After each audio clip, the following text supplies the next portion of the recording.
यो भूतं च भव्यं सर्वं यश्चाधितिष्ठति स्वर्यस्य च केवलं तस्मै ज्येष्ठाय ब्रह्मणे नमः। ओम यो भूतं च भव्यं च सर्वं यश्चाधितिष्ठति स्वर्यस्य च केवलं तस्मै ज्येष्ठाय ब्रह्मणे नमः। ओम शन्नो मित्रः शं वरुणः शन्नो भवत्वर्यमा सन्न इन्द्रो बृहस्पतिः सन्नो विष्णुरुक्रमः। ओम शांति शांति शांति। महर्षि दयानंद सरस्वती योग संस्थान आर्य समाज महरौनी ललितपुर के तत्वावधान में 1 वर्ष से लगातार चल रहे व्याख्यान माला में आप सबों का हार्दिक स्वागत एवं अभिनंदन। और साथ ही साथ इस व्याख्यान माला को इसलिए प्रसारित किया जा रहा है ताकि हमारी युवा पीढ़ी जो वैदिक धर्म के मर्म से अपरिचित हैं या उनको इसका कोई विशेष महत्व दिखलाई नहीं पड़ता, इसको लक्ष्य में लेकर हमारे माननीय संयोजक एवं संचालक आदरणीय आर्यरत्न शिक्षक लखनलाल आर्य जी एवं हमारे आदरणीय मुनिवर पुरुषोत्तम मुनि जी ने बड़ी श्रद्धा और तकनीकी के साथ इस कार्यक्रम को समायोजित किया है। आज का विषय आप सभी को ज्ञात है, यज्ञ और वृष्टि विज्ञान। इस विषय पर अपनी बातें रख रहा हूं। यज्ञ मानव जीवन का जहां श्रेष्ठतम कर्म है, वहीं पर यज्ञ को कामधुक् कहा गया है, अर्थात कामनाओं की पूर्ति करने वाली गौ के सदृश इसकी महत्ता आंकी गई है। इसे कामधेनु भी कहा गया है और इसको विष्णु भी कहा गया है। यज्ञ वे विष्णु हो। यज्ञ पालन करता होने के कारण जिस प्रकार परमात्मा सृष्टि का पालन करता है, उसी प्रकार यज्ञ के माध्यम से हम संपूर्ण सृष्टि का पोषण और पालन करने की प्रवृत्ति को वैदिक धर्म में अपनाने की बात हम सभी सीखते हैं।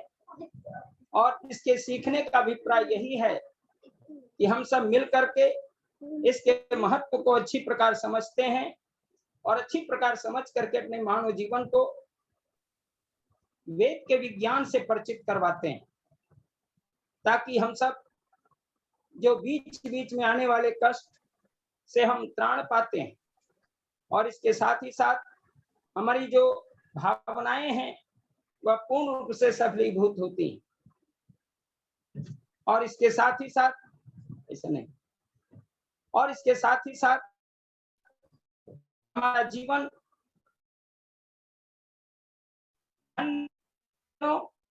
आज का जो विषय है वह इस दृष्टि से महत्वपूर्ण है कि आज देश के अंदर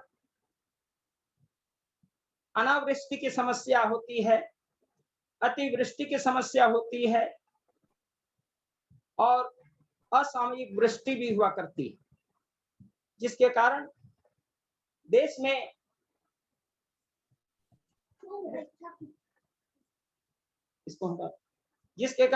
में अनेक प्रकार के कष्ट जनता को भोगने पड़ते हैं। विशेष रूप से सूखा की समस्या अनावृष्टि के कारण, अतिवृष्टि के कारण बाढ़ की समस्या और असामयिक वृष्टि के कारण अकाल की समस्या होती रहती, जिसके कारण जनता को अनेक प्रकार के अभावजन्य कष्ट भोगने पड़ते हैं और जन धन की हानि तो होती ही है, अनेक प्रकार के ऐसे कष्ट होते हैं जिसका बयान भी करना अत्यंत दुर्लभ हो जाता है। हालांकि सरकार के द्वारा, केंद्र सरकार की ओर से और राज्य सरकार की ओर से अनेक प्रकार के कार्य हो रहे हैं, लेकिन वह संतोष कि वो समस्याएं हमारे यहाँ उपस्थित होती रहती हैं, इसका अस्थायी निदान संभव नहीं हो पा रहा है। आज करोड़ों अरबों रुपयों की बरसात हो जाती है और उसके अनुसार जल संकट को नष्ट करने के लिए या से उपार अनेक प्रकार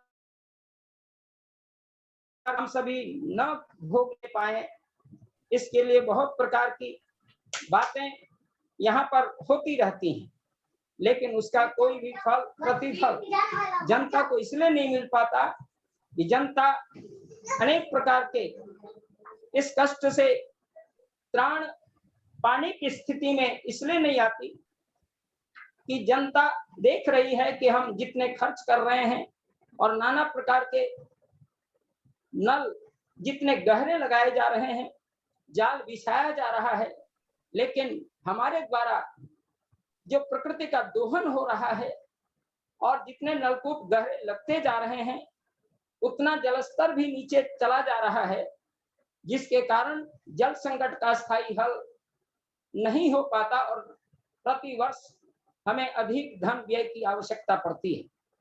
ऐसी स्थिति में वेद भगवान उपदेश करते हैं, यह दुनिया के लोगों वृष्टि यज्ञ को अपनाओ, अर्थात यज्ञ के माध्यम से हम जब जब चाहें तब तब वर्षा करवा करके, ऊपर से वर्षा करवा करके जल स्तर को ऊंचा करें।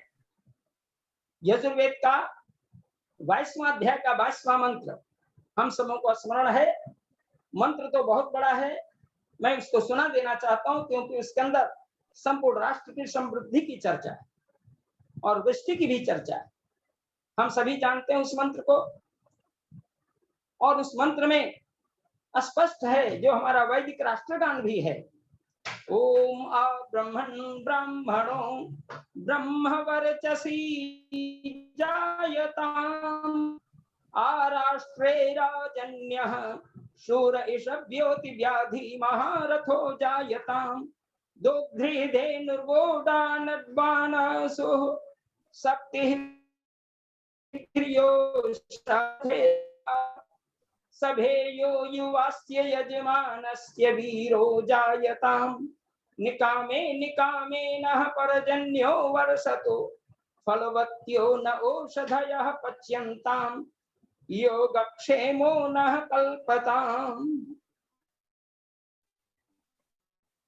निकामे निकामेनः पर्जन्यो वर्षतो की चर्चा, अर्थात हम जब जब चाहें तब तब वर्षा करवाएं।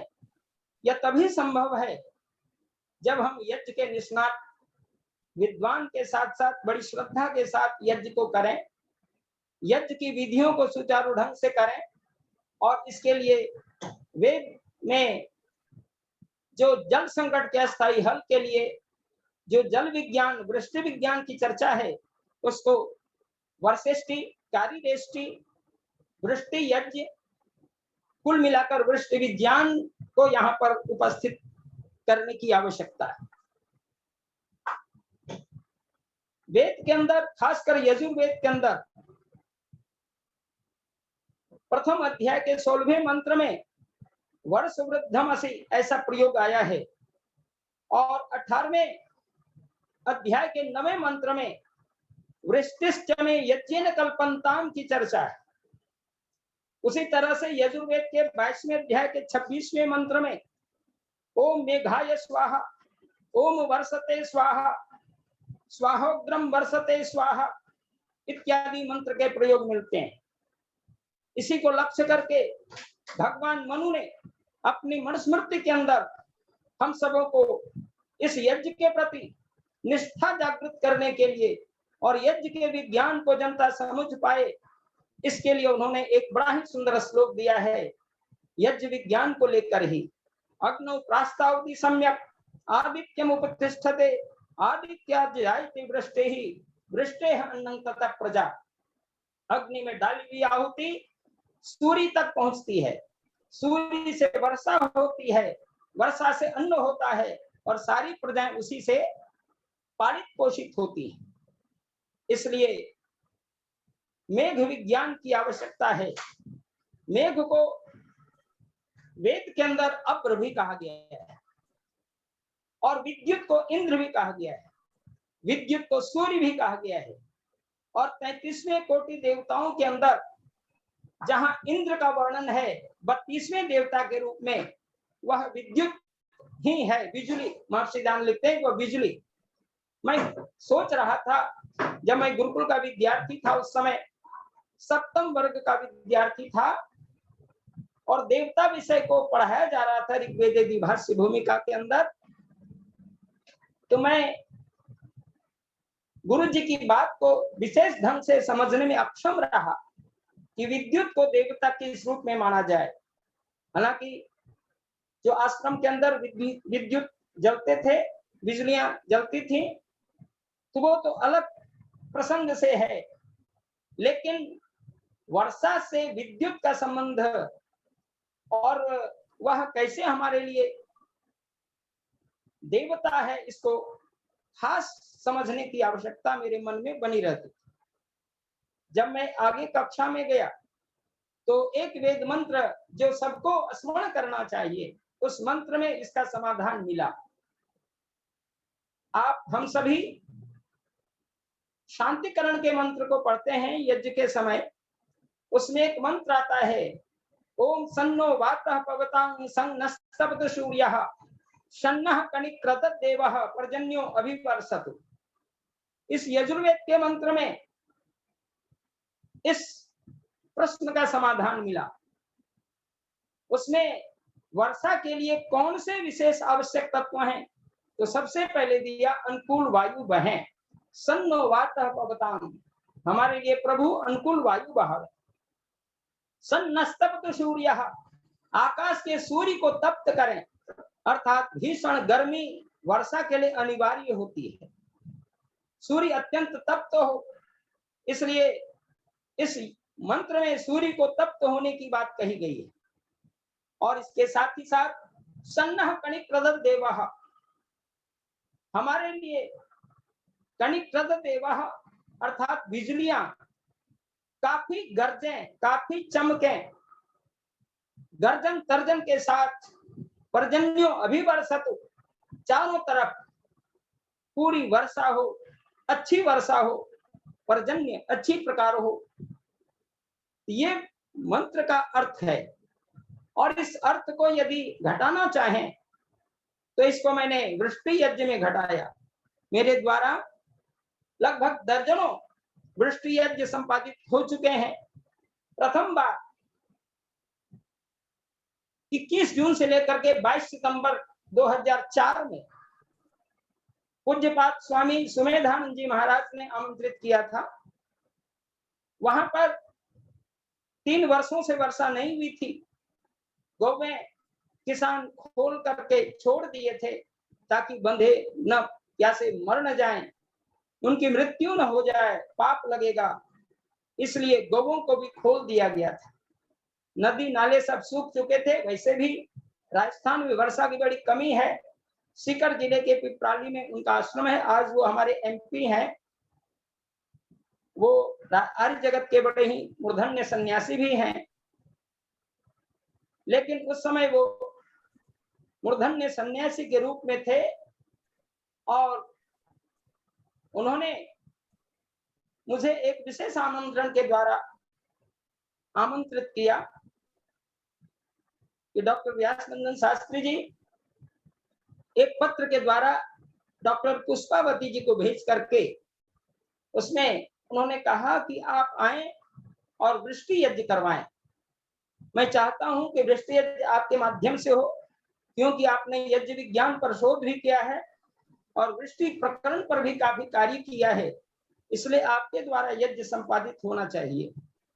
तो मैंने कहा कि 2 से 3 दिन में ही तो वर्षा निश्चित होगी, लेकिन उस वर्षा से राजस्थान की जो बालूकाय धरती है उसको कम से कम महीनों 2-3 महीने तक वर्षा की आवश्यकता है, क्योंकि किसान यदि 2-4 दिनों के बाद यदि अपने अन्न को वपन कर देंगे, अंकुरित होंगे लेकिन सूख जाएंगे, इससे अच्छा है कि वहां पर लंबे समय तक यज्ञ हो और चारों वेदों के मंत्रों से यज्ञ हो, चतुर्वेद पारायण महायज्ञ किए जाएं और उसमें वृष्टि यज्ञ के 15 मिनट आधे घंटे के आसपास केवल मंत्र वृष्टि यज्ञ के पढ़े जाएं तो वर्षा काफी होगी, प्रचुर मात्रा में वर्षा होगी।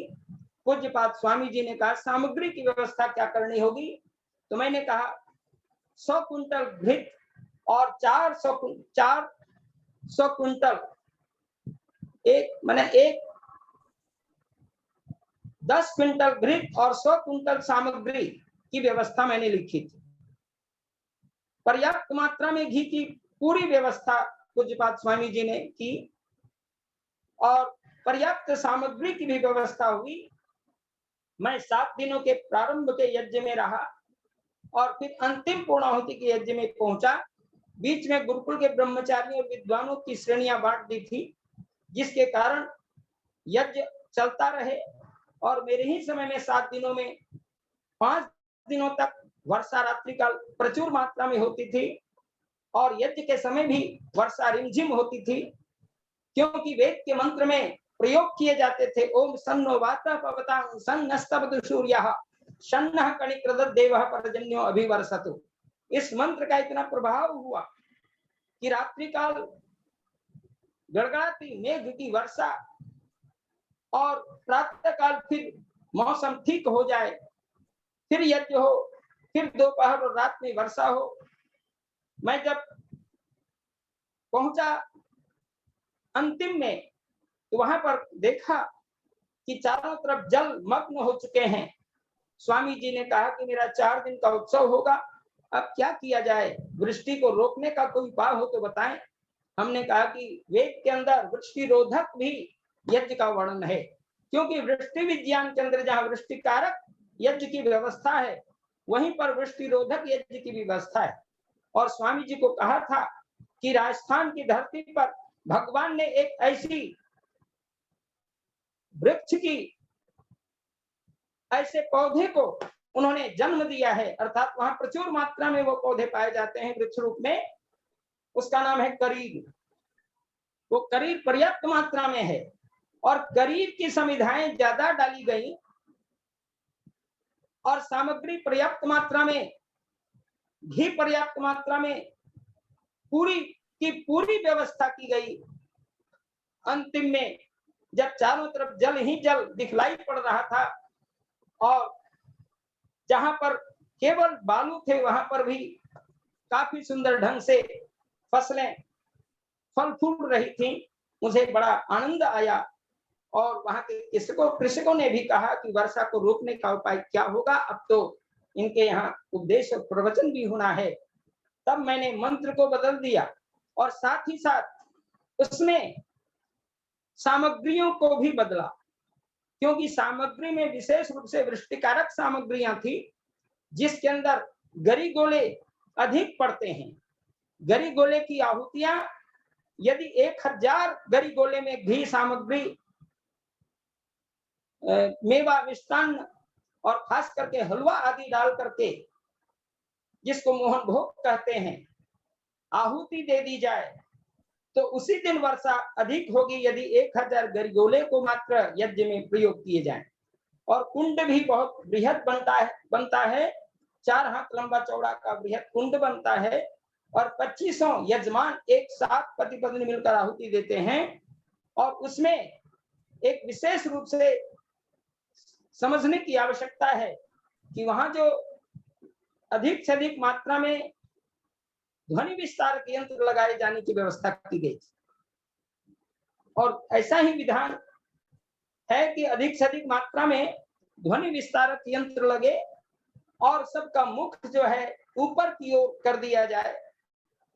स्वाहा की ध्वनि मंत्रांत में ऊंचे स्वर से किए जाएं, ताकि मेघ की स्थिति में जल को खींचने की शक्ति उसकी वाणी में है, स्वाहा की वाणी में है और उससे वर्षा अधिक होने लगती है। अंत में अनावृष्टि यज्ञ का प्रयोग करना पड़ा और अनावृष्टि यज्ञ में जो खास करके सरसों होते हैं, पीली सरसों, वो तेल जो निकाल करके जो मुख्य रूप से उसके अवशेष बचते हैं, उस अवशेष को अधिक से अधिक मात्रा में ला करके आहुति दिलवाई।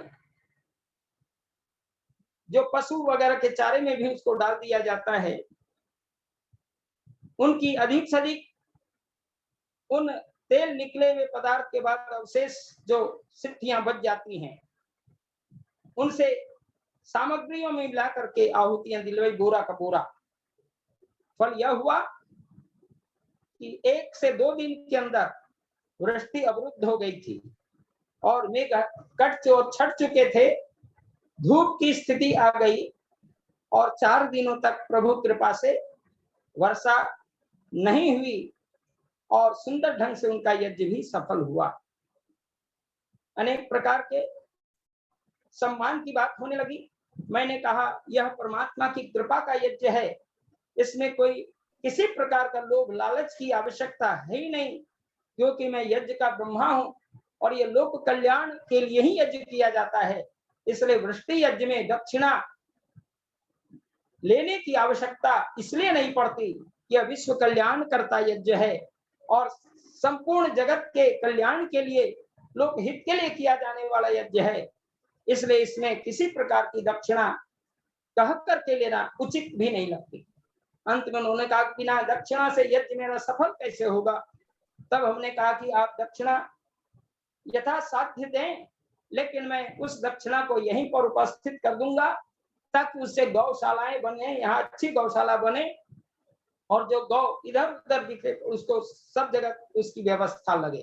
खैर, ये विषय मैं इसलिए जोड़ रहा हूं ताकि लोगों को जीवंत यह प्रमाण मिले कि यज्ञ केवल प्रवचन का विषय नहीं है, यज्ञ के अंदर वृष्टि विज्ञान केवल प्रवचन का विषय नहीं है, बल्कि उसको मैंने प्रयोग में लाए।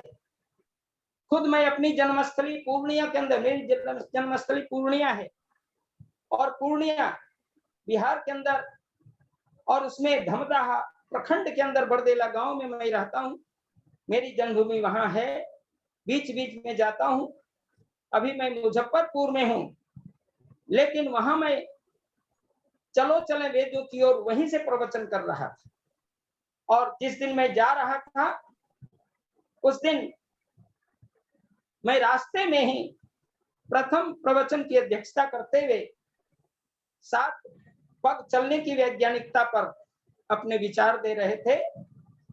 तो ये कहने का आशय है कि व्यक्ति जहां भी रहे श्रद्धा पूर्वक यज्ञ से जुड़े और खास करके वहां भी मैंने अपने जन्मस्थली में भी लोगों के कहने पर विगत 2018 में इस यज्ञ को गांव के लोगों के बीच में दिखाया। गांव के लोगों ने कहा कि आप बाहर वृष्टि यज्ञ करवाते हैं, इस बार सितंबर माह हो चुका है, धान की फसलें फूट नहीं पा रही हैं, वे सूख रही हैं, इसलिए आप वृष्टि यज्ञ करवाएं। तो मैंने कहा वृष्टि यज्ञ अवश्य होगा। मैं पुनः मुजफ्फरपुर आया और 40 केजी घृत यहाँ से शुद्ध वहां पर लेके पहुंचा और लगभग 3 क्विंटल हवन सामग्री, क्योंकि वहां पर बहुत वर्षा की आवश्यकता नहीं थी, लेकिन लगातार वर्षा की भी आवश्यकता नहीं थी, क्योंकि वहां की धरती बालूकाई नहीं है। इसलिए मैंने तदनुकूल उतनी ही सामग्री का प्रयोग किया। उसमें कच्चे बेल के फल मिलाने की बात भी की और काफी कच्चे बेल के फल भी मिले, वहां बांस के कोपड़े मिले और अनेक प्रकार की मोटी मोटी समिधाएं, आम, पीपल, गुलर, बेल इत्यादि की समिधाओं से यज्ञ हुआ और वहां भी इसका व्यापक प्रभाव पड़ा। 3 दिन के यज्ञ के आयोजन में उसका भी प्रभाव इतना अधिक हुआ कि चतुर्दिक वर्षा हुई और फिर आज तक वर्षा की कमी वहां नहीं है।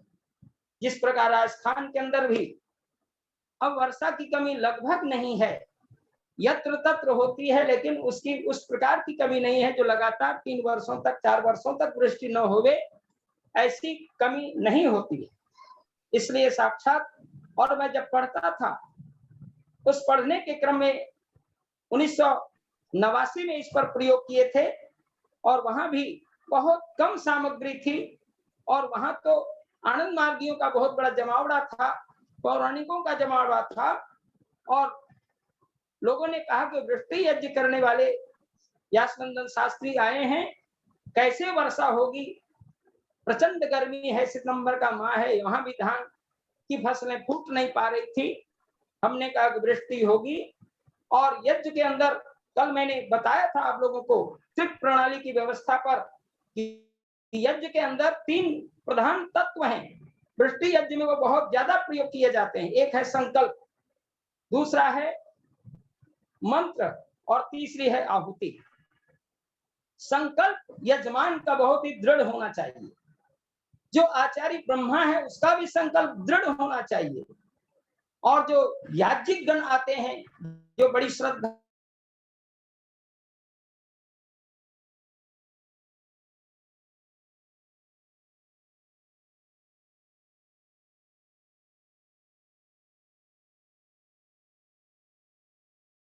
ऊंचे स्वर से स्वाहा की ध्वनि बोल करके आहुतियां दें,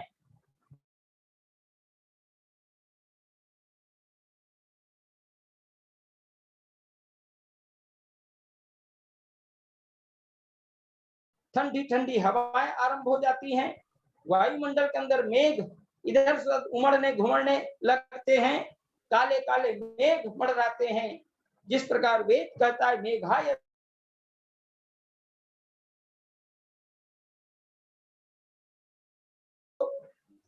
मरुदगण कहते हैं, अनेक हवाओं का एक समूह है जिसका नाम हरिश्चंद्र वायु है। उस हरिश्चंद्र वायु को खास करके ऐत्रेय ब्राह्मण में उसका आप सभी देखते हैं, ऐत्रेय ब्राह्मण के अंदर उसमें हरिश्चंद्रोपाख्यान दिखाया गया है। उसमें हरिश्चंद्र को एक राजा मान करके उसको समझाया गया है, लेकिन वहां पर हरिश्चंद्र मरुदगण, उसका यौगिक अर्थ है कि हरिश्चंद्र का मतलब मरुदगण, और वृत्रासुर या अन्य उसको जलोदर आदि रोग का वर्णन आता है कि जलोदर रोग हो गया। वस्तुतः मेघों में जल भर चुका था, और वो जब आहुतियां अर्थात जब यज्ञ हुआ, और जो मुख्य रूप से वाण संधान की बात जो उसमें आई है, वह वाण संधान और कुछ नहीं बल्कि यज्ञ के स्वाहाकार की आहुतियां हैं, और वहां से वो प्रचंड रूप के ऊपर उठती हैं, और मेघ के अंदर जो जल जमा हुआ है उस जल को विधि पूर्वक वो फाड़ देती हैं, और जल बरसना शुरू हो जाता है। इस तरह से वाराणसी के अंदर और खास करके उधर गाजीपुर जिले के अंदर भी कई यज्ञ मेरे द्वारा कराए गए। पानीपत सोनीपत के अंदर भी इस पर कार्य हुए हैं, दिल्ली के अंदर भी कार्य हुए, लेकिन मैं वहां नहीं पहुंच पाया। उस समय मेरे गुरुदेव पंडित वीर सिंह जी वेदाश्रमी जीवित थे, उनके द्वारा भी वृष्टि यज्ञ के आयोजन होते रहे हैं, और मेरे द्वारा भी वृष्टि यज्ञ के आयोजन होते रहे हैं, और पूर्ण सफलता के साथ यह कार्यक्रम होता है। इसमें दृढ़ विश्वास के साथ मैं यह कह सकता हूं कि वेदों के अंदर जो विज्ञान है वह कभी भी असत्य नहीं है, क्योंकि वेद तो परमात्मा की वाणी है, और परमात्मा की वाणी को उद्धृत करते हुए महर्षि दयानंद कहते हैं, जहां वेद सब सत्य विद्याओं की पुस्तक है, वेद का पढ़ना पढ़ाना और सुनना सुनाना सब आर्यों का परम धर्म है। इसलिए वेद के अंदर जो विज्ञान है वह कतई कहीं किसी मात्रा में वह असफलता की ओर हमें नहीं ले जा सकती। आवश्यकता है हम पूर्ण विश्वास, पूर्ण दृढ़ विश्वास, और जो मैंने कहा संकल्प मेरा दृढ़ हो, मंत्र हमारा प्रयोग ठीक किए जाएं, क्योंकि वृष्टि यज्ञ के जो मंत्र हैं वो वृष्टिकारक मंत्र होने चाहिए, और साथ ही साथ वृष्टि यज्ञ के अंदर एक विशेष सूक्त का भी प्रचलन है, और खास करके अथर्ववेद के अंदर पर्जन्य सूक्त की आहुति देने का विधान दिया है। अथर्ववेद के अंदर चतुर्थ कांड के 15वें सूक्त में 16 मंत्र आए हैं, जिसमें बारंबार अनुकूल वायु बहने की चर्चा है, और पतंतु शब्द का प्रयोग करते हुए चतुर्दिक जल वर्षा होने की चर्चा है, मंडूकी बोलने की चर्चा है, और साथ ही साथ चारों तरफ इस धरती को जल तृप्त कर दे, इस प्रकार की बार बार प्रार्थना है। तविषम पृथ्वी मनु, वर्षेष्टि पृथ्वी मनु, और इस प्रकार के कई प्रयोग आए हैं जिसके अंदर संपूर्ण धरती को बिल्कुल उस स्थल पर जहां पर यज्ञ किया जा रहा है वह स्थल, और जहां जहां उसका प्रभाव जाएगा लगभग 100 किलोमीटर तक इसका प्रभाव देखा गया है। और जहां पर यज्ञ होता है उसके लगभग 50 किलोमीटर तो अच्छी वर्षा होती है, उसके बाद वर्षा की थोड़ी थोड़ी मात्रा कमती जाती है। 100 किलोमीटर तक वर्षा का प्रभाव देखा गया। वह पर्जन्य सूक्त की आहुतियां अत्यंत महत्वपूर्ण मानी गई हैं, और कई कई बार तो ऐसा मुझे अनुभव हुआ जब मंडूके के बोलने की चर्चा, मंडूकी आवाज दिशु, इस प्रकार के प्रयोग उसमें आए हैं। मंडुकियां अर्थात मेढकी बोले तो वहां पर आहुतियां जब चलती हैं तो प्रभु कृपा से अगल बगल जब मेघाच्छन्न की स्थिति आती है, मंडुकी और मंडुक टरटराने लगते हैं, और उसकी टरटाहट और खास करके उनकी जो आवाज होती है वो मेघों को भी लाने वाली मानी जाती है, उससे निर्भर करने लगता है। खास करके कई बार ऐसे अवसर मिले हैं जब यज्ञ की पूर्णाहुति में मेघ बिल्कुल नहीं दिखाई पड़ते।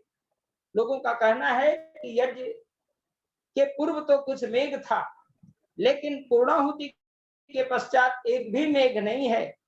तो मैंने कहा कि मेघ नए ढंग से लगेंगे और इसमें मात्र 1.5 से 2 घंटे के बीच वर्षा होगी, और लगभग 2 घंटे पूर्ण होते होते कई बार काले मेघों के साथ लगभग 3 से 4 घंटे तक वर्षा होने का प्रमाण मेरे जीवन में है। निसंदेह मैं गर्व से कहता हूं कि वृष्टि यज्ञ के महत्व को समझकर यदि व्यक्ति इस पर पूर्ण विश्वास और विश्वास के साथ यज्ञ करे तो उसका बहुत बड़ा प्रभाव है। और उस वृष्टि यज्ञ में जो मुख्य सामग्री के रूप में जो 40 के पत्र या शीरीष के पत्तों का वर्णन है, उसमें जड़ी बूटियां, छरीला, गुग्गुल इत्यादि तो प्रयोग किए ही जाते हैं अधिक से अधिक मात्रा में। उसमें चावल जिसको भात पका करके आहुति देने का विधान भी आया है। जहां पर बड़े यज्ञ होते हैं 1 क्विंटल चावल के भात बना करके एक व्यक्ति केवल भात की आहुति देते रहते हैं पर्याप्त मात्रा में, ताकि कुंड बहुत बड़ा रहता है, इसलिए दोनों हाथ से वो भात की आहुति देते रहते हैं। 1-2 तरफ से घी पड़ता रहता है और सामग्रियां अधिक से अधिक मात्रा में पड़ती हैं। प्रचंड धूप की स्थिति में भी वह यज्ञ होता है। कहा जाता है मध्यकाल में यज्ञ न होवे, लेकिन चूंकि यह काम्यष्टि यज्ञ है, काम्य यज्ञ के अंतर्गत है, और इसे धूप की आवश्यकता पड़ती है तभी मेघ बनता है, इसलिए मध्याह्न काल में भी व्रत पूर्वक यज्ञ को विराम नहीं देना चाहिए। और मैं कहीं कहीं तो 8 बजे प्रातः काल बैठता हूं तो 4 बज जाते हैं, और वृष्टि वहीं पर फिर होने के पश्चात या कहीं कहीं ज्यादा वृष्टि हुई तो उसको वहीं पर रोक दिया जाता है। तो सज्जनों, आवश्यकता है इस जो वैदिक प्रमाण की जो मैं बात कर रहा हूं, और खास करके जो सामग्रियों की चर्चा मैं बीच बीच में कर रहा हूं, ताकि लोग यज्ञ के विज्ञान को समझ पाएं। सोचें क्या है, क्या वेदों में इस प्रकार की चर्चा है? वेदों में कौन सा विज्ञान है जिसके द्वारा इसको समझा जा सके? तो निश्चित रूप से अथर्ववेद के अंदर भी आया है, मरुद्भि प्रच्युता में मानो, अर्थात जो मेघ हैं वो वर्षें और हवा युक्त वर्षें, जो 49 पवन की चर्चा आई है, पवन बहे 49। मैं सोचता था कि 49 पवन के नाम कहाँ मिलेंगे, लेकिन मैंने वेदों से शोध करके 49 पवनों के नाम भी गिनाए हैं। जिसमें 49 पवन को मैंने स्पष्ट वहां पर लिख करके लोगों को बताया कि ये 49 पवन के मंत्रों में प्रयोग किए जाते हैं और वेद के मंत्रों में 49 पवन की चर्चा है। 7 पवनों का एक एक कुंज है और 7 जगह वे कुंज पाए जाते हैं। 49 पवनों की चर्चा है और पवन अनुकूल बहे,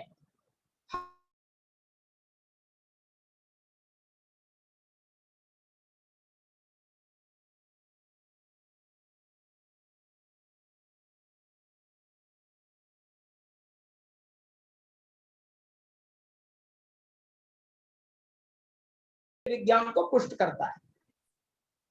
और उसी के साथ ही साथ इसमें एक विशेष महत्व भी आया है। खास करके यजुर्वेद के अंदर एक मंत्र विशेष रूप से उसमें मिलता है, जिसमें मरुताम प्रसिद्ध गच्छ प्रश्न भूत्वा दिवं गच्छ ततोनो वृष्टिम माह, अर्थात वृष्टि को आवाहन किया जाता है। ऐ वृष्टि, ऐ वर्षा, ऐ इंद्रदेव, आप यथाशीघ्र आवे और पृथ्वी के जो तप्त उष्णता है, जिससे वातावरण बिल्कुल तप्त है, उसको आप शांत करें। उनके प्रचंड स्थिति को, जो ताप की स्थिति बनी हुई है, बिल्कुल उष्णता की स्थिति बनी हुई है, जहां पर किसी प्रकार का कोई, समझिए कि अन्न को उत्पादन करने की क्षमता उस पृथ्वी के कण में नहीं है, उसको तृप्त कर दें। तो वृष्टि यज्ञ के विज्ञान में ये सारी चीजें वेद के मंत्रों में आई हैं। और एक विशेष मंत्र के रूप में मैंने देखा कि जल विज्ञान के अंदर जो विज्ञान कहता है कि मित्र और वरुण के संयोग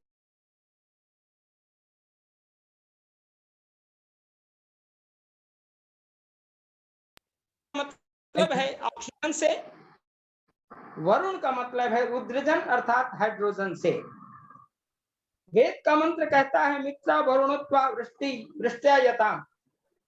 यह यजुर्वेद के अंदर ही आया है। दूसरे अध्याय के 16वें मंत्र में इसकी चर्चा है। मित्रा वरुणत्वा वृष्ट्यावता, वृष्ट्यायता अर्थात वृष्टि होवे मित्र और वरुण के संयोग से। मित्र और वरुण के संयोग से वर्षा होने की चर्चा इस रूप में आई है कि हम सभी मिलकर के इस वृष्टि यज्ञ के महत्व को समझें और आप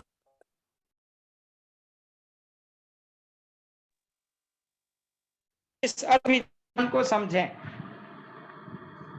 लाइन, हाँ, इस यज्ञ विज्ञान को समझ पाए। तो यहाँ पर देखेंगे मित्र और वरुण का आपस में मेल, मित्र और वरुण के संयोग से जल बनता है। या आज का विज्ञान कहता है कि ऑक्सीजन और हाइड्रोजन के मेल से जल बनता है। वेद के अंदर ऑक्सीजन और हाइड्रोजन को मिलाने की चर्चा है और वृष्टि अर्थात जल की आगमन की चर्चा है। तो उसमें ऑक्सीकारक हवा अधिक से अधिक बनती है। आप कहेंगे कि जहां पर बड़े बड़े यज्ञ में तो अनेक कार्बन डाइऑक्साइड की मात्रा ज्यादा होती होगी। यह सिद्ध है कि वर्षा जब कराने के लिए बड़े यज्ञ कराए जाते हैं तो उसमें कार्बन डाइऑक्साइड की मात्रा धुएं के रूप में नहीं दिखाई पड़ती, क्योंकि अग्नि को कभी बूझने नहीं दिया जाता है, उसकी तेज लपट उठाई जाती है। और जो यज्ञशाला भी बनती है वो ऊपर का मुख बिल्कुल खुला रहता है। वृष्टि यज्ञ में जो यज्ञशाला बनती है उसमें ऊपर जो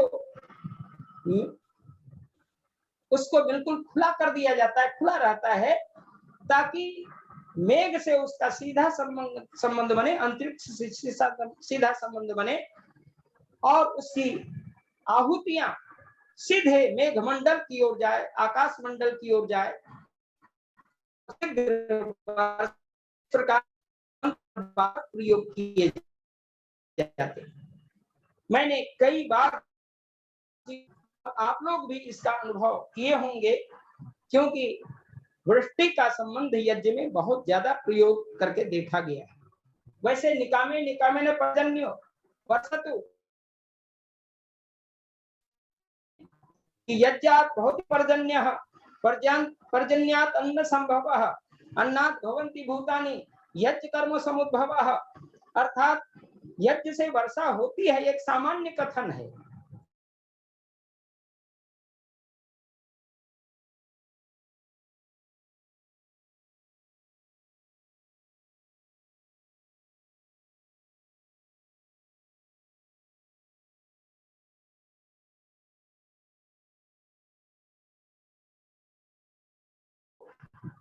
बड़े बड़े यज्ञों, खास करके काम यज्ञ के अंदर 3 प्रधान उसके प्रयोजन सिद्ध किए जाने की चर्चा है, जिसमें प्रयाज, याज और अनुयाज की चर्चा मैंने की थी।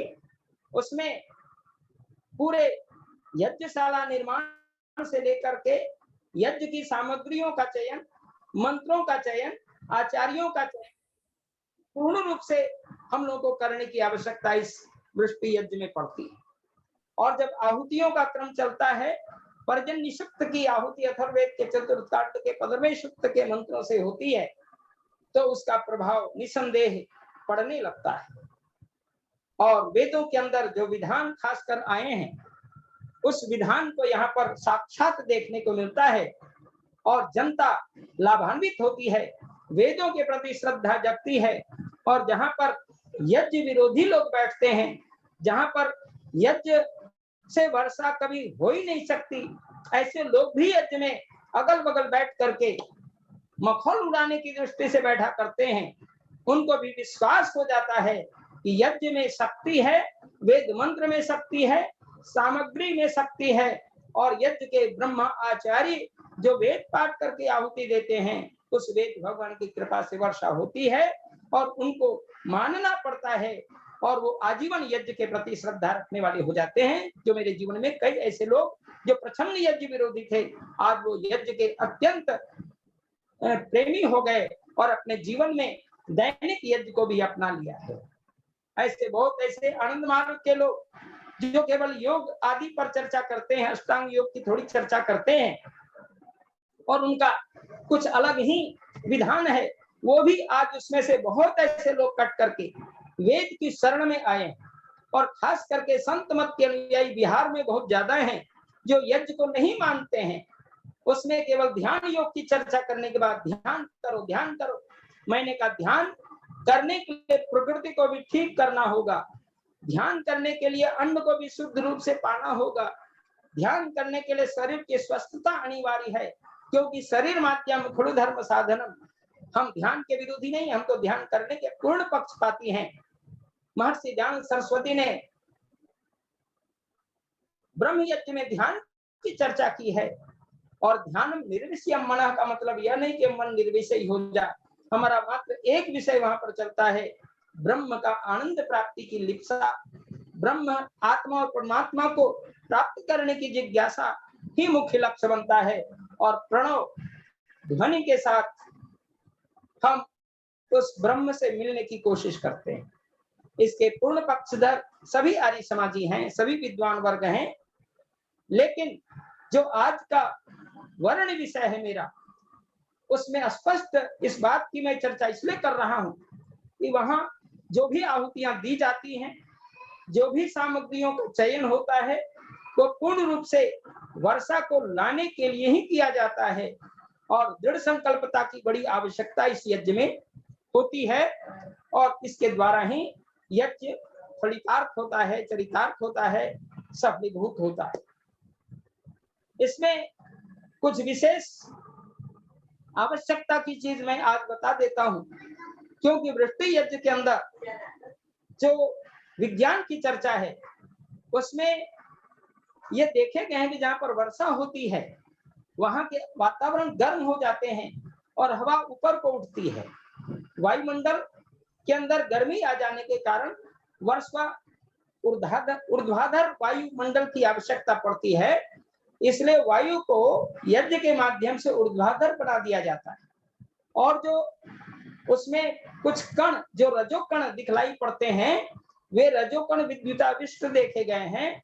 उसके अंदर जल शोषण लगभग नहीं के बराबर वहां होता है, वो भी ऊपर उड़ने की स्थिति में रहते हैं।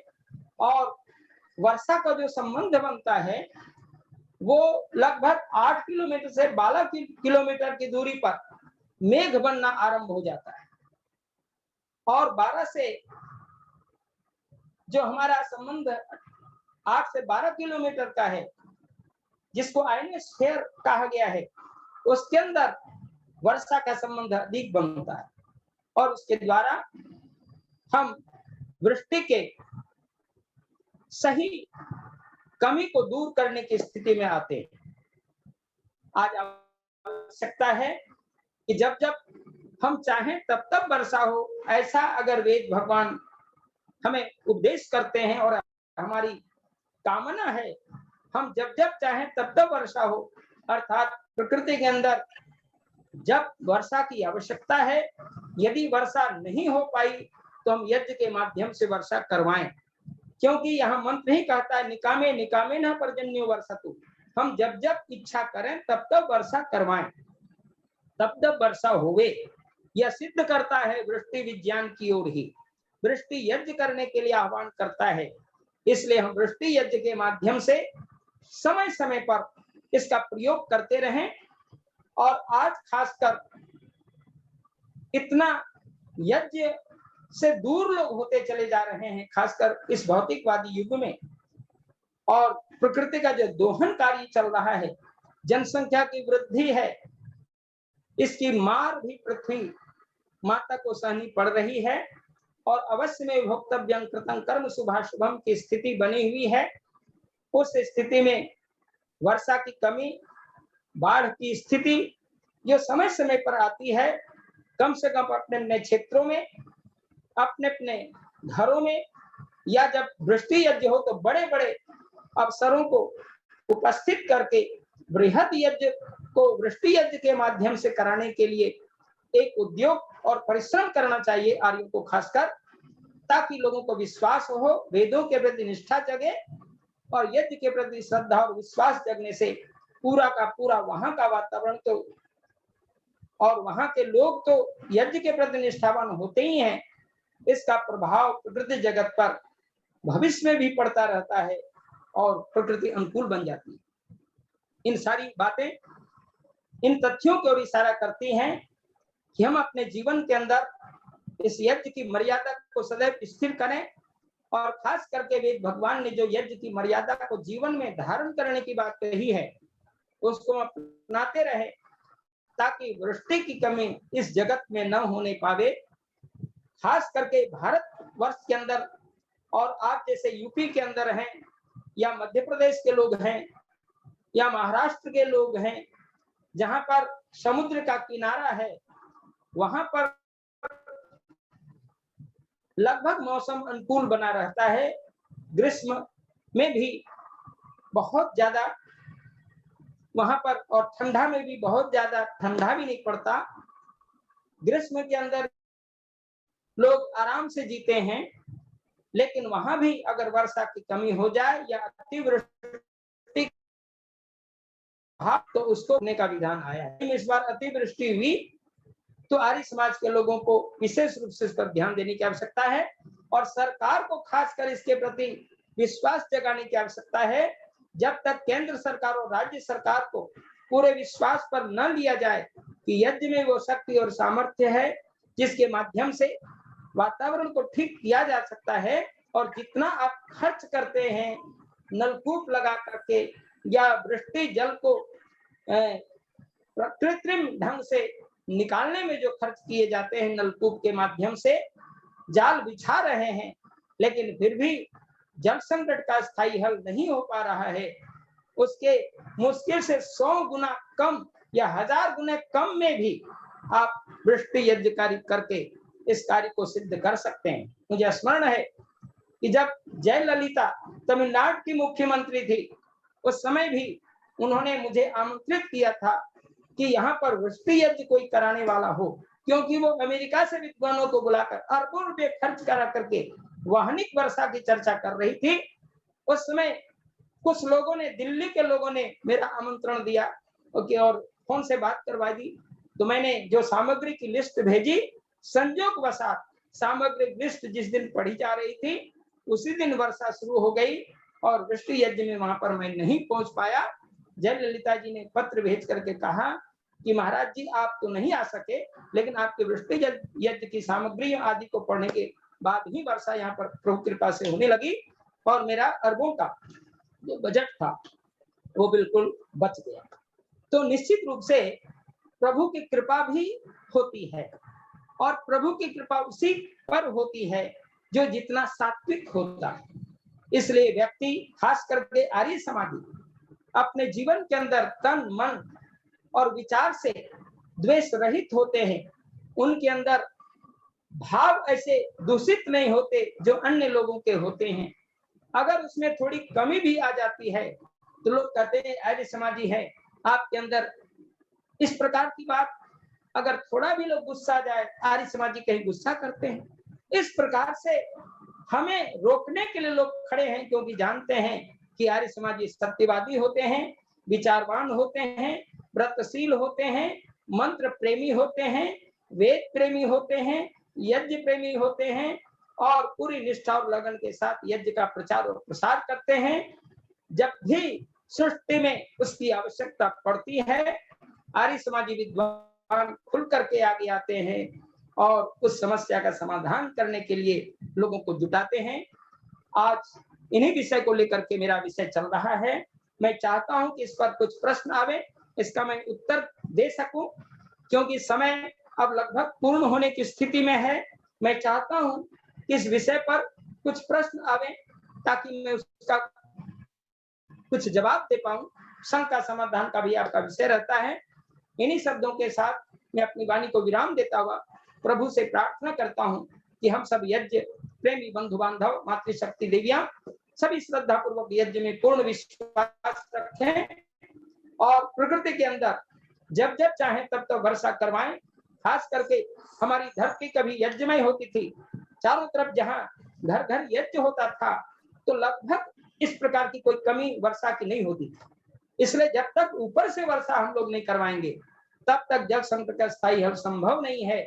और जब अधिक वर्षा होती है, जल स्तर ऊपर आ जाता है और फिर वर्षा की कमी धरती को नहीं होती। इसी तथ्य को वृष्टि विज्ञान के अंदर ऊपर से वर्षा करने की चर्चा है और परमात्मा से बार बार प्रार्थना है उस यज्ञ के माध्यम से और अधिक से अधिक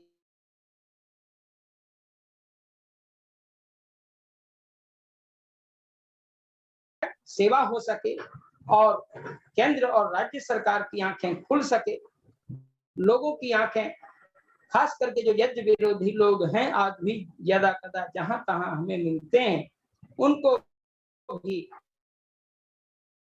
और ताकि यज्ञ का पूर्ण विश्वास हो और यज्ञ के महत्व को समझ पाए, लोग यज्ञ के प्रति श्रद्धा रखें। क्योंकि श्रद्धावान लभते ज्ञानम जहां पर कहा गया है, श्रद्धया हूयते हवि की भी चर्चा है।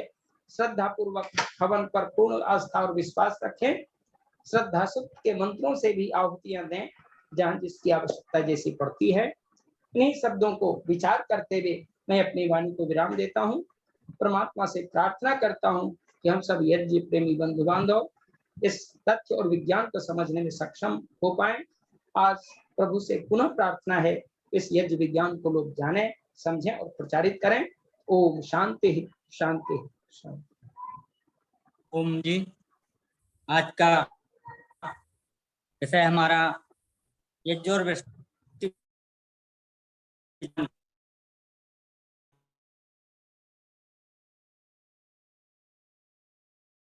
को भी आपके सामने रखा हुआ है।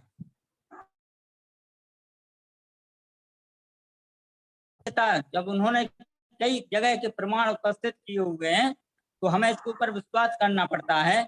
और मैं चाहता हूँ कि यज्ञ की जो महिमा समस्त वेदों में, शास्त्रों में और उपनिषदों में गाई गई है, यहाँ तक कि महाभारत काल का जो भाग गीता है उसमें भी कितना विस्तार से भगवान कृष्ण ने उसके ऊपर प्रकाश डाला हुआ है। तो हम सभी लोग यज्ञ के ऊपर विश्वास करें। और महर्षि दयानंद जी ने ऋग्वेदादि भूमिका में, सत्यार्थ प्रकाश में और भी अनेक ग्रंथों में जो प्रमाण दिए हुए हैं वो वास्तव में हमें यज्ञ से जोड़ने के लिए पर्याप्त हैं। तो हम सब लोग यज्ञ की महिमा को समझें। यज्ञ को दैनिक तो हम करते ही हैं, दैनिक नहीं कर पाते हैं तो साप्ताहिक करें, पाक्षिक करें। यहाँ तक की व्यवस्था हमारे ऋषियों ने और महर्षि दयानंद जी ने तो हमको दी हुई। तो मैं देख रहा हूँ शायद हमारे बीच में सम्मानीय आनंद पुरुषार्थी जी अगर हमारी आवाज सुन पा रहे हैं, सम्मानीय आनंद पुरुषार्थी जी जुड़े हुए हैं, अगर वो मेरी आवाज सुने तो आ जाएं और थोड़ा सा हम लोगों को आशीर्वाद के रूप में यज्ञ के ऊपर और थोड़ी सी चर्चा करें।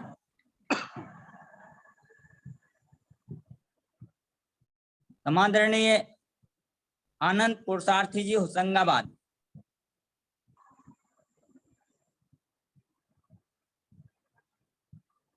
हाँ, स्वागत है आपका। आचार्य जी के मैं दर्शन कर पा रहा हूँ और आप आए और हम लोगों को यज्ञ के बारे में ही थोड़ा सा और विस्तार से बताने की कृपा करें।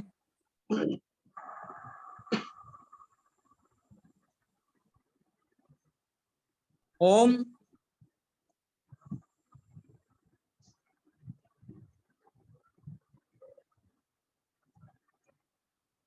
बेटा आदित्य पुरुषार्थी जी का माइक नहीं खुल पा रहा है। लखनलाल जी आवाज सुन पा रहे हैं हमारी? हेलो। हाँ जी, खुल गया है। जी स्वागत है आपका। जी बोलिए आनंद पुरुषार्थी जी, बोलिए। माइक बंद हो गया है आपका। चलो हम खोल ले लो। आनंद पुरुषार्थी जी का खोल दिया माइक हमने। हाँ हेलो। हाँ, ठीक है। हेलो। मैं आप सभी को सबसे पहले नमस्ते करता हूं और अपने मित्र भ्राता डॉक्टर व्यास नंदन शास्त्री जी को इस गरिमा में प्रवचन के लिए बधाई और शुभकामनाएं देता हूं। आपने वृष्टि विज्ञान और यज्ञ से संबद्ध अपने पवित्र विचारों को हम सभी महानुभावों के सामने रखा। बहुत सारी नई बातों की जानकारी हमें हुई। खोल दिया। अब इसमें एक दो बातें मैं जोड़ना चाहता हूँ। इसकी थीम क्या है ये जनता जनार्दन को समझ लेना चाहिए कि ये वृष्टि विज्ञान यद्यपि वेद से हमें सीधा सीधा इसका प्राप्त होता है। जब हम निकामे निकामे नः पर्जन्यो वर्षत कलवत्सो न औषधया पच्यन्ताम योग क्षेमो नः कल्पताम बोलते हैं, तो उससे सीधा सीधा हमें वेद का ये सिस्टम, ये आदेश, ये व्यवस्था समझ में आ जाती है। लेकिन मैं आप सबके बीच में निवेदन ये करना चाहता हूँ कि ऐसी कौन सी चीज होती है जिसके कारण ये वृष्टि हो जाती, ये जरा सा समझने की बात है। अगर हम इसको समझ लेते हैं तो ये फिर हमारा हमेशा के लिए क्लियर हो जाएगा। मैं एक क्षण में इसको बताने का प्रयास करता हूँ। देखिए, हम लोग जो भी हवन करते हैं, चाहे दैनिक करते हो, साप्ताहिक करते हो, या काम में करते हो, या नैमित्तिक करते हो, या पंच महायज्ञों के अंतर्गत देव यज्ञ करते हो, जो कुछ भी हम करते हैं, इसमें एक बात हम सभी आर्य समाजियों को भी पता है और थोड़े पौराणिक भाई भी समझते हैं इस बात कि जो कुछ भी आप इसमें देते हैं वो सूक्ष्म होकर फैल जाता। अब जो पानी को सोखने वाली चीजें हैं, उसको समाप्त करने वाली चीजें हैं, एब्जॉर्ब करने वाली चीजें हैं, यदि उनकी आहुति आपने यज्ञ में दे दी तो पूरे के पूरे बादलों में जितना पानी है वो पूरा के पूरा सोख लेगा और आपके यहाँ अकाल पड़ जाएगा। पानी के दर्शन आपके पूरे क्षेत्र को नहीं होगा। लेकिन इसको उल्टा कर दीजिए, आप ऐसी वस्तुओं की आहुति यदि आप देते हैं जिनसे पानी खिंचता है, आता है, प्राप्त होता है, और जो अपने मेघ हैं वो बनते हैं, तैयार होते हैं, उस प्रकार की आपने अगर आहुति दी उन वस्तुओं की, उन जड़ी बूटियों की, उस प्रकार के तत्वों की, पदार्थों की, तो पवित्र सज्जनों आपके मेघ इतने हो जाएंगे कि वहां बिल्कुल कालीमा छा सके। ये मूल चीजें हमें इसको पकड़नी है। एक मैं इसमें पवित्र उदाहरण, पवित्र भाव से गंभीर उदाहरण आपको देता हूं। आप में जो लोग दूर बैठे हैं संभवतः उन्होंने फिर भी इंदौर का नाम सुना होगा। मैं तो चूंकि इंदौर जाता रहता हूं और आर्य समाज की दृष्टि से भी गया और वैसे पारिवारिक दृष्टि से भी गया। इंदौर में एक आज से लगभग 15-20 साल पहले एक पौराणिक भाइयों ने बहुत बड़ा हवन करवाया। अगर आप इंदौर जाते रहते हैं तो विद्या भवन नाम का एक इलाका है, उसके पास बहुत बड़ा पंडाल, बहुत बड़ा इलाका, और उसमें उन्होंने एक पौराणिक कार्यक्रम करवाया और उसमें उन्होंने एक अपील की या डिक्लेरेशन दिया वहां के जो पौराणिक संत महाराज लोग थे कि जो कुछ भी आप इस हवन में डालेंगे वो मल्टीप्लाई होकर आपको मिल जाए। माताओं को भी उन्होंने कहा कि आप अपनी साड़ियां डालिए, अपने ब्लाउज डालिए, अपने क्या नाम से आभूषण डालिए, तो माताएं तो भोली होती हैं, इतनी बुद्धि तो लगाती नहीं। तो वहां पर दुनिया भर की भीड़ लग गई साहब, और इतना लग गया, माताओं ने अपने कपड़े दे दिए कि भाई अगले जन्म में अच्छा पति चाहिए तो इस जन्म में आप जो है फलाने आभूषण दो, ढेक में दो, सबकी आहुति डलने लगी। और इसके साथ जो तिल होती है और सफेद जिसकी आहुति ला के देते हैं,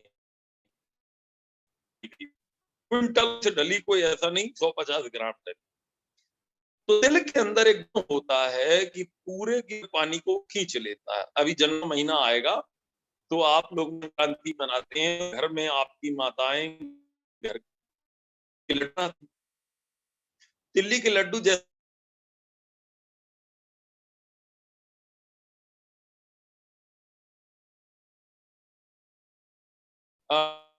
बहुत होती, जल की मात्रा शरीर में ज्यादा होती।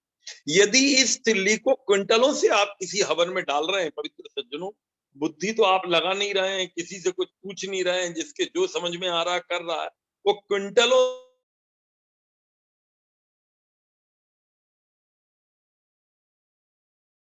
आश्चर्य करेंगे। आने वाले संभवतः 2 या 3 साल तक इंदौर तिल तिल पानी को तरस गया पवित्र से, एक एक बूंद पानी को तरस गया। इतना ज्यादा तकलीफ वहां के लोग, और पता किसी को नहीं है, केवल वैदिक धर्म या आर्य समाज से जुड़े जो लोग थे जिनको ये पता लगा, उन्होंने थोड़ी कल्पना तो कर ली। सामान्य आदमी को आज तक ये नहीं पता लगा कि इतनी हाहाकार, लाखों करोड़ों रुपया देश का खर्चा हो गया इंदौर वालों का, और उसके बाद त्राही त्राही मच गई। इसी प्रकार से पवित्र सज्जनों, यदि ये जो कैन होता है जिसके स्टूल बनते हैं, इस प्रकार की कुछ चीजें होती है, यदि ये हवन में डाली जाएं, और कुछ तत्व भ्राता जी भी बताते हैं और आपको बताएंगे, तो उससे निश्चय ही पूरे बादलों को आकृष्ट करके और हम बरसात करवा सकते। अतिवृष्टि, अनावृष्टि और अवृष्टि, ये 3 प्रकार की परिस्थितियां सोसाइटी में, समाज में, एनवायरमेंट में आती हैं, और उनके लिए हमारे विद्वान लोग इस प्रकार के यज्ञ करवाते हैं। मैंने पुराने विद्वानों के अनेक इस बारे में वो पढ़े, और मैंने व्यक्तिगत रूप से भी कुछ बार ऐसा हवन में जाने का मौका मिला जिनमें वृष्टि नहीं हो रही थी, और वृष्टि मेरे उस यज्ञ से हो गई। यद्यपि हमारे जो भ्राता जी हैं तो मुझे बता रहे थे कि अभी तक इन्होंने अनेक बार ऐसा प्रयोग किया है और एक भी बार असफल नहीं हुआ। मेरा भी असफल नहीं हुआ, लेकिन जितनी गारंटी भ्राता जी देते हैं और सामग्री की, और इस प्रकार से उनके कुछ निर्धारित मंत्र हैं जो यहाँ पर प्राप्त हो जाते हैं। आप में से जो लोग प्रवचन सुन रहे हैं या यूट्यूब में आगे सुनेंगे, तो इस प्रकार के एक्सपेरिमेंट अपने गांव वगैरह में कराएं। इसमें एक बात मैं और बोल दूं जो प्रायः आप में से पता नहीं, अपने एक सांसद हैं, उनका नाम है स्वामी सुमेधानंद जी महाराज। वो सीकर के सांसद हैं राजस्थान के। उस समय वो सांसद नहीं थे, 15-20 साल के लगभग ये पुरानी बात है, या और भी शायद थोड़ा ज्यादा समय हो गया होगा। तो उन समय ये मतलब सामाजिक कार्यकर्ता और विद्वान के रूप में प्रतिष्ठित तो थे ही। इन्होंने कहा हम एक एक्सपेरिमेंट करेंगे कि बरसात वृष्टि यज्ञ से होती है कि नहीं। आर्य समाज के विद्वान बुलाए, मैं तो थोड़ा कम उम्र का था उस समय, अच्छे अच्छे विद्वान बुलाए, और जिन प्रकार की जड़ी बूटियों का उल्लेख मिलता है उन पूरी जड़ी बूटियों को वहां आहुति दी गई, और वो किया। और बाकायदा दूरदर्शन उस जमाने में हुआ करता था, आजकल तो 300-400 चैनल आ गए, उस समय इतने चैनल वैनल नहीं होते थे। तो वो पूरे चैनल वालों ने अपने यंत्र लगाए और पूरा देखा गया, और ऐसा बताते हैं कि वो कई क्विंटल घी उसमें लगा, लेकिन वो सफल हो गया और पानी गिरा। इसके मूल में वही बात थी। तो यदि आप में से जनता जनार्दन ऐसा चाहे, बुंदेलखंड में आप लोग विराजमान हैं, और यद्यपि अभी सरकारी दृष्टि से बहुत काम हुआ बुंदेलखंड में, जिससे पानी की समस्या दूर हो गई, लेकिन यदि ऐसे बुंदेलखंड वाले चाहें और बरसात ना हो रही हो आगे कभी, तो अपन सब मिलकर एक अभियान चलाएं। भ्राता जी व्यासनंदन जी अपने साथी हैं, और आप में से भी जो महानुभाव इस प्रकार से उसको चाहेंगे, तो उतनी उसमें खर्चा थोड़ा ज्यादा आता है, जड़ी बूटियां बुलवानी पड़ती हैं। हम लोग तो इंदौर से बुलवा लेते थे, चिचोली वाले, आप लोग भी बुलवा लेंगे और उसको एक बड़े पैमाने पर करके और उसको इंटरनेशनल लेवल पर या नेशनल लेवल पर डिक्लेयर कीजिए कि हम बुंदेलखंड की बरसात के लिए इस प्रकार का प्रयोग कर रहे हैं, और भगवान की कृपा होगी और सारा संसार देखेगा। आजकल तो मीडिया बड़ा सक्रिय है, बड़ी जल्दी सारी दुनिया में आपकी बात जाएगी कि बरसात नहीं हो रही थी, वो बरसात तो वैदिक धर्म के अनुयायियों ने करवा दी। चलिए बहुत ऐसे बहुत प्रयोग धन्यवाद आपका जी। ऐसा करेंगे तो बड़ा अच्छा होगा। जी आप सबको इस बात का बहुत धन्यवाद और बधाई, शुभकामनाएं। ओम शांति ही शांति ये थे शांति। हमारे डॉक्टर आनंद प्रसारथी जी होशंगाबाद। मैं निवेदन करने लगा हूँ, हमारे बीच में जो है प्रेम सत्यवाई जुड़े हुए हैं। प्रेम सत्यवाई जी आप आ जाइए। उषा सूद जी, मनोहर जी, गुरुकुल कुरुक्षेत्र, गुरुकुल चोटीपुरा, मनोहर जी। ओम ओम आइए सत्यवाई जी। हाँ, सादर नमस्ते जी नमस्ते जी, सबको। नमस्ते। आनंद साथी जी को भी, व्यासनंदन शास्त्री जी को भी बहुत बहुत ही सारगर्भित रहा आज का इनका व्याख्यान। मैं थोड़ी सी चर्चा और करना चाहूंगा इसके बारे में।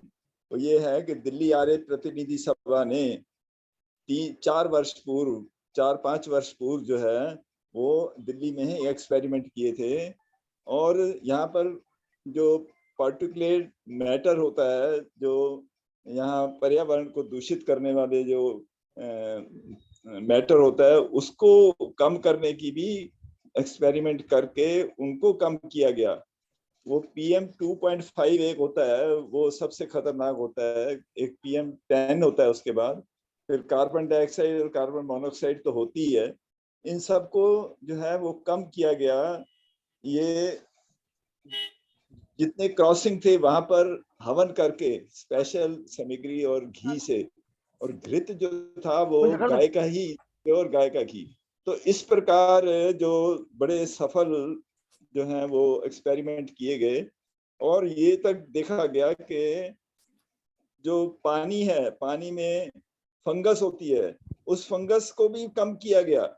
ये भी एक्सपेरिमेंट हुए हैं, और दिल्ली सभा ने बहुत ही एक्सपेरिमेंट किए हैं वो। और उनके रिपोर्ट्स जो हैं बेंगलोर से और लंदन से उनकी रिपोर्ट मंगवाई गई। तो इस यज्ञ का जो है बहुत ही अच्छे प्रभाव हैं, ये हमने जो है देखा है। तो मैं साधुवाद देता हूँ जिन्होंने भी इन कार्यक्रमों में भाग लिया। धन्यवाद।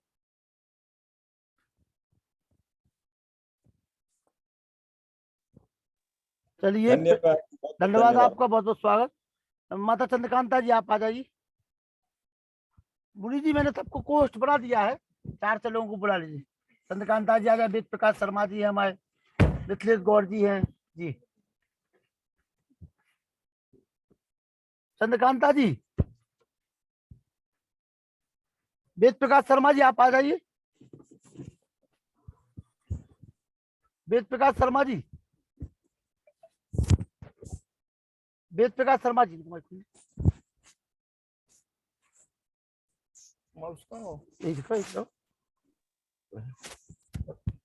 देख लें। हेलो, हाँ बोलो बोलो। हमारा एक प्रश्न शास्त्री जी, व्यासचंद्र शास्त्री जी से है।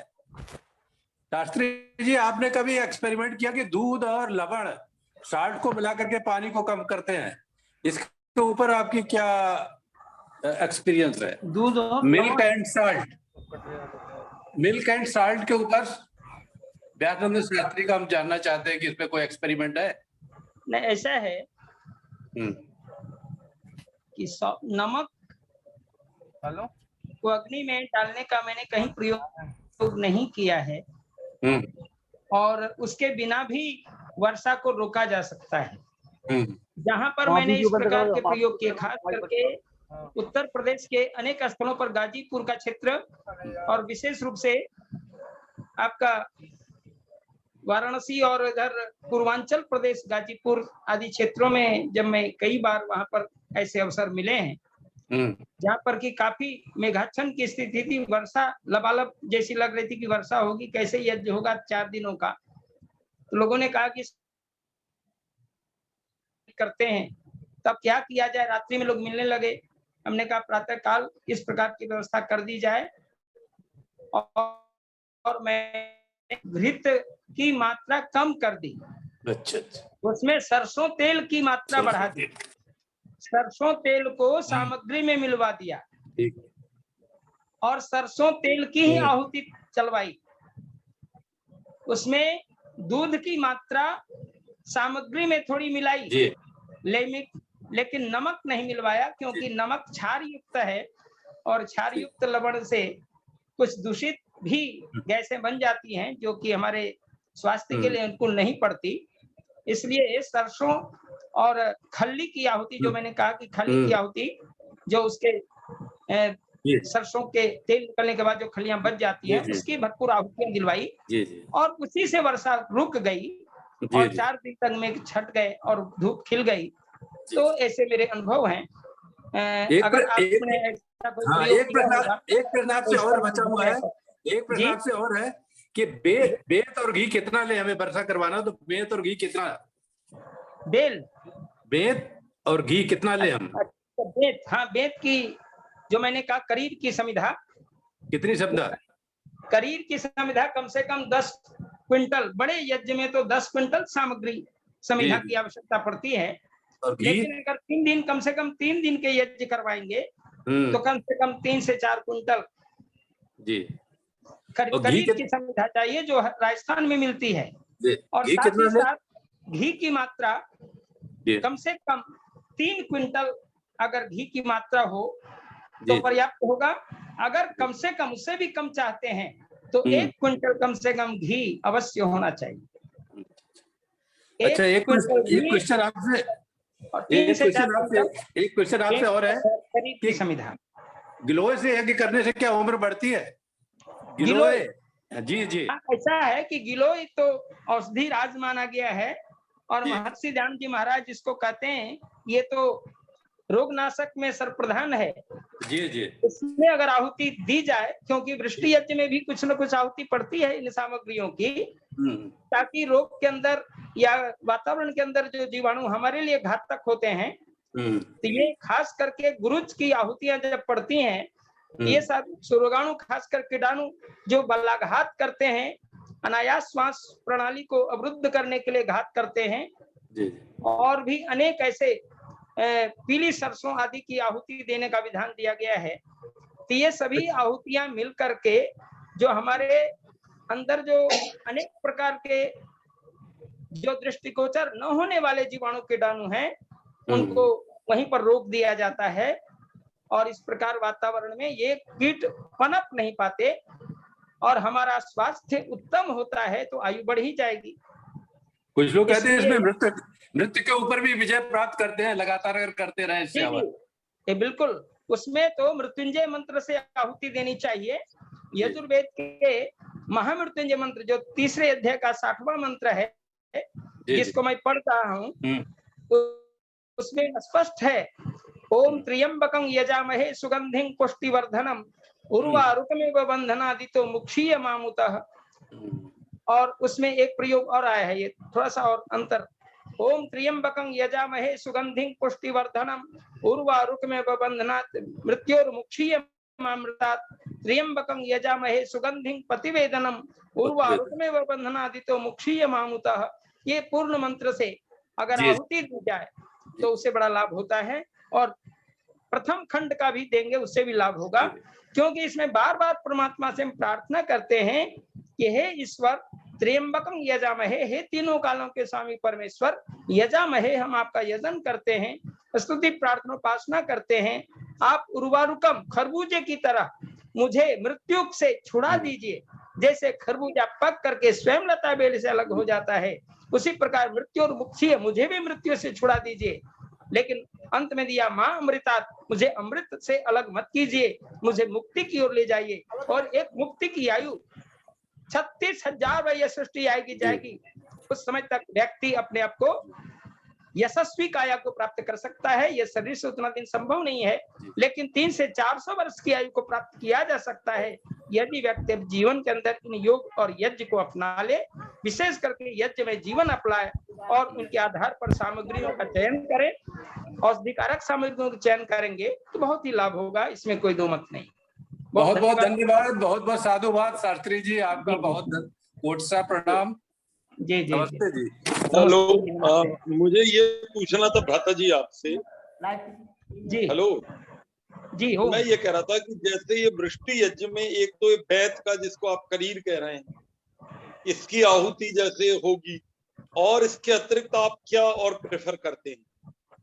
इसके अलावे जहाँ खास करके मैंने अपने गांव में जो वृष्टि यज्ञ करवाया या वाराणसी के अंदर, मिर्जापुर के अंदर, वहां तो कोई भी वेद की आहुति नहीं दे पाए, वहां पर ऐसी सामग्री नहीं मिल पाई, समिधा नहीं मिल पाई। तो वहां पर जो आम की समिधा, बेल की समिधा, बड़ की समिधा, पलाश की समिधा अधिक मात्रा में वहां पर लोगों ने उपलब्ध किया, और अधिक से अधिक आम ही आए, शेष समिधाएं कम आई, लेकिन बिल्व फल उसमें डालना चाहिए, कच्चे बेल के फल को उसमें डालना चाहिए, और सामग्री की मात्रा कम हो तो चावल को भात बना करके उससे बारंबार आहुति देनी चाहिए अधिक से अधिक। और गरी गोले तो सामान्य ढंग से बाजार में मिल जाते हैं, गरी गोले में हलवा भर के सामग्री को डाल करके, गिद्ध डाल करके आहुति देनी चाहिए। इससे 1000 अगर गरी गोले की आहुति पड़ेगी तो उसी दिन वर्षा शुरू हो जाएगी, ऐसा मेरा अनुभव कहता है। और मैंने यह कार्य वहां पर करवाया भी था, क्योंकि कमी थी, तो मैंने कहा यही कर लो। जी कह रहे हैं प्रसारती जी, बोलिए। मैं ये कह रहा था भ्राता जी कि ये जो बात आपने कही, यद्यपि ये आपने बताया प्रयोग भी आप कर चुके हैं, मेरा प्रश्न केवल इसमें यह है कि इसका कोई शास्त्रीय प्रमाण है कि अमुक वस्तु डालेंगे तो ऐसा होगा, नहीं डालेंगे तो ऐसा होगा, क्या इसका कोई? व्यासंदन जी ओडी खोली खास करके वेद में तो स्पष्ट है कि कार्यदेष्टि शब्द का प्रयोग मिलते हैं, और अच्छा। यज्ञ में सामग्रियों का भी सप्त समिधा के प्रयोग जो सतपथ ब्राह्मण में और अश्वलायन गृह सूत्रों में इसके वर्णन है, और सतपथ ब्राह्मण तो पूरा का पूरा यज्ञ विज्ञान का ही ग्रंथ में मानता हूँ। उसके अंदर केवल वृष्टि यज्ञ की बात कर रहा हूं। वृष्टि यज्ञ में मैंने कहा कि करीब की समिधाएं ज्यादा पड़े, अगर करीब की समिधा न होने पाए तो इन सामग्रियों की उसमें कहीं ये वर्णन नहीं दिया कि इससे वर्षा नहीं होगी। जहां पर कृष्ण भगवान कहते हैं कि यज्ञात भवति पर्जन्य, महाराज मनु कहते हैं कि अग्नो प्रास्तावति सम्यक आदित्यम उपतिष्ठते आदित्या जायते वृष्टि वृष्टिरनं तथा प्रजा। तो ऋषियों का मत है कि जब हम श्रद्धा पूर्वक यज्ञ करेंगे, जो हमारी सामग्री है उससे निश्चित ही वर्षा होगी, यह हमारा अनुभव कहता है। धन्यवाद। उसमें प्रमाण की आवश्यकता स्वयं सिद्ध हो जाती है। धन्यवाद आपका, बहुत बहुत आभार। और मैं मुनि जी से निवेदन करूंगा, मुनि जी शांति पाठ कराएं, समय हो चुका है। मुनि जी बहुत धन्यवाद। मुनि जी शांति पाठ सभी के लिए मुलाकात होगी, शांति पाठ कराइए। ओम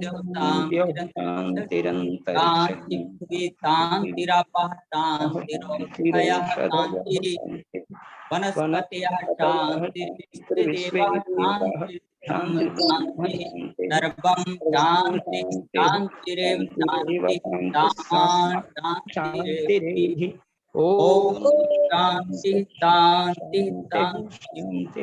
उद्घोष मैं याद करा देता हूँ। बोलिए सत्य सनातन वैदिक धर्म की जय। जो बोले सो अभय वैदिक धर्म की जय। मर्यादा पुरुषोत्तम भगवान रामचंद्र की जय। योगीराज कृष्णचंद्र महाराज की जय। वेदोद्धारक महर्षि दयानंद सरस्वती की जय। स्वामी विरजानंद महाराज की जय। स्वामी श्रद्धानंद की जय। धर्मवीर पंडित लेखराम की जय। महात्मा हंसराज की जय। भारत माता की जय। गौ माता की रक्षा हो, पालन हो। गौ माता आएगी तभी गोघृत से हवन होगा, इसलिए गौ माता की रक्षा हो, पालन हो। सनातन धर्म की जय। ध्वनि ही ओ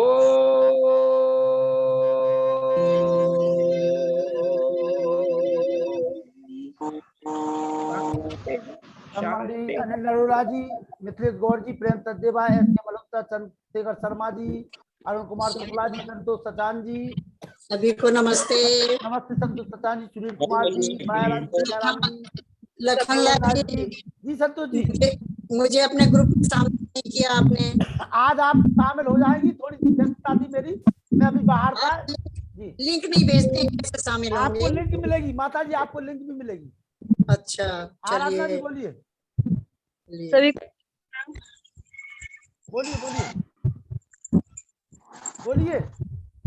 नमस्ते लखनलाल जी। नमस्ते जी, नमस्ते जी। सभी कैसा का लगा आज का कार्यक्रम? आज का बहुत ही उत्तम था, बहुत ही उत्तम अच्छा था। अच्छा, सुना आज आपने? चलिए इसी प्रकार से जुड़े रहिए। संतोष सचान जी, आप मैं आपको जोड़ ले रहा हूँ आज, माता जी आप चिंता ना करें। मैं थोड़ी थोड़ी सी ठीक है, व्यस्तता बहुत बहुत धन्यवाद, मुझे जल्दी जोड़िए। बिल्कुल माता जी, जल्दी जोड़ता हूँ, जल्दी जोड़ता हूँ। चलिए, एस के मल्होत्रा जी, ईश्वर देवी जी, प्रियंका सचदेवा जी, मिसेस गौर जी, सभी का बहुत बहुत आभार। विमलेश जी, कल मिलते हैं आप सभी से, ठीक है जी। नमस्ते जी सभी को। नमस्ते सभी को, सादर नमस्ते। सभी को सादर नमस्ते मेरा भी। नमस्ते लाल जी, बोलिए। लखनलाल जी हो गई, नमस्ते हो गई ना? हाँ हो गई हम ये कह रहे हैं आचार्य जी थे जी। कि वो ऐत्रेय ब्राह्मण की चर्चा होती है, मैंने अभी तक देख नहीं पाया, दर्शन भी नहीं कर पाया उसका। जी जी, ऐत्रेय ब्राह्मण जो है ना, ये ये ऐसा करिए, प्राप्त ये ऐसे ब्राह्मण पे आप जो है अपना व्याख्यान ले आइए। अच्छा, ऐसे ब्राह्मण पे नहीं तो व्याख्यान तो आ जाएगा आपका। ऐत्रेय ब्राह्मण ऋग्वेद का है। हाँ, ऋग्वेद का ब्राह्मण ग्रंथ है। अच्छा, नहीं तो वो उपलब्ध होता है कहीं पे क्या? उपलब्ध नहीं, है, उपलब्ध है, उपलब्ध है जी। मैंने अभी तक किसी अपने कार्यक्रमों में या किसी स्टॉल पर या कहीं पे नहीं देख पाया हूँ। खास करके एमए के सिलेबस में ऐत्रेय ब्राह्मण का हरिश्चंद्रोपाख्यान चलता है। और अच्छा। पूरा का पूरा ऐत्रेय ब्राह्मण जो है वो रेवली में प्राप्त होगा, पाणिनि महाविद्यालय रेवली, वहां पर बहुत अच्छी पुस्तकालय है और हाँ। वहां पर ऐत्रेय ब्राह्मण उपलब्ध है। रेवली। चलिए, नमस्ते सभी के लिए। है ना? सभी को नमस्ते। नमस्ते जी।